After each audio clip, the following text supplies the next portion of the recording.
Umpisahan ko doon sa natapos ko kanina dahil inaano ko, nililimit ko sa 3 minutes siguro. Ano. Yan, mga kaibigan natin yan. Galing Mindanao, si Sir. Si Sir yan. At yan, mga kaibigan natin yan.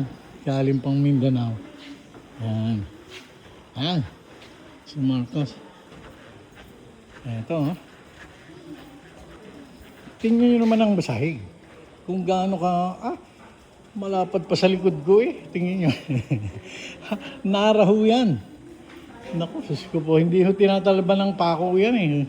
Lalo na yung mga giho. Nara, giho, apitong. Kung tama ako ha. Hindi ko alam kung tama yung sinasabi ko. Pero yung sa experience ko, nung bata pa kami sa Isla Verde, ganito din ho ang aming sahig. Doon sa aming malaking bahay. Ganito din mga kapis din. Kaya alam ko na nara, alam ko yung mga kahoy na nara, alam ko yung mga giho, apitong, lawaan. Ewan ko lang kung same class sila, pero yun ho mga alam kong tawag sa kahoy. So, kukuha tayo ng isang shot na para may screenshot lang. Ayan o. Pati table. Puro nara yata ito. Yan. Sobrang ganda. Wala na tayong napakaganda ito. Siguro kay Amy at saka kaya na to. Kay yung isang kapatid nila. Si Irene. Yun. Yung tayo yun. Kita niyo naman. Narating natin yung mga kwarto nila. Di baga. O ito kay Amy. Kay Amy bedroom. Kay Irene bedroom. Bed nga ni. Ayan. Yan. Ang gaganda ng cabinet. Sis Mariosi po. Ayan o. Napakaganda. Yung restroom nakalak o. Kalak niya. Dito naman tayo. Yan. Yung kilala ko yun. Kilala ko ho yun. Yan. Taga San Pablo yun. Yan. Ayan o. Ay, kita niyo na ha. Galing ako sa bedroom ni Amy. At saka ni Irene.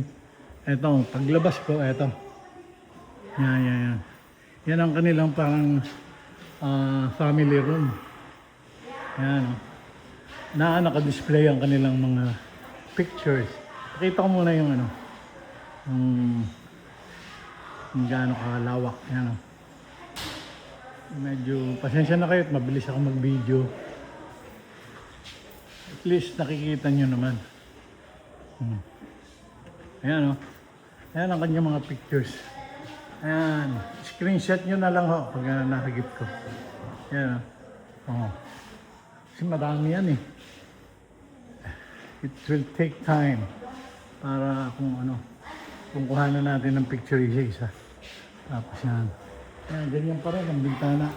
Napakaganda. Ito naman ang front shot. Yan. Itong sa unahan ng bahay. Yan. Puro ang lalaking punong mangga. Ma-realize natin. O mapapansin natin na talagang mga na yan, decades na mga yan. Ng mga puno. Ayan, si Marcos. Ferdinand. Ayan, yan ang mga naka-display sa wall. Ayan. Okay.